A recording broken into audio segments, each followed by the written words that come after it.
సుశీల్ కుమార్ షిండే గారి కుమార్తె అనుకుంటా, షిండే ఆమె పేరు కూడా ఉంది. 4 క్వశ్చన్లు రాసుకొచ్చిందయ్యా. 4 క్వశ్చన్లు రాసుకొచ్చి చిన్నపిల్లలు చదివినట్టు చదివి క్యా అని మాట్లాడుతుంది. ధీటైన జవాబు ఇచ్చింది మన ఎంపీ శాంభవి గారు. చుక్కలు చూపించిరాడా, చుక్కలు చెమటలు పట్టినాయి కాంగ్రెస్ వాళ్ళకు. ఇండియా అలయన్స్కి చెమటలు పట్టినాయి. ఒక టాపిక్ ఉండదు, ఓ కంటెంట్ ఉండదు. ఏది నోటికి వస్తే అది మాట్లాడాలా, అది ఏది పడితే మాట్లాడుతున్నాం అని చెప్పి మైక్ కట్ చేస్తే మా మైక్ కట్ చేసారని లొల్లి పెట్టాలా. గిదే ఈ కాంగ్రెస్ వాళ్ళు. ఏ రోజైనా ఈ మృతుల కుటుంబాలు, సైనికుల కుటుంబాలను పరామర్శించిరా మీరు? ఎందుకు ఈ డ్రామా? ఇంకెన్ని రోజులు మేలుకున్నారు? భారతీయులంతా మేలుకున్నారు.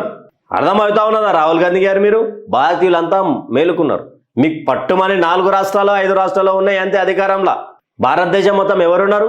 మీ ఇండియా అలయన్స్ మొత్తం చూసినా కానీ ఎవరు ఎక్కువ శాతంగా 19 రాష్ట్రాలల్లో అత్యధికంగా భారత్ని ముందుకు నడిపిస్తున్నది భారతీయ జనతా పార్టీ నరేంద్ర మోడీ గారి నాయకత్వాన్ని.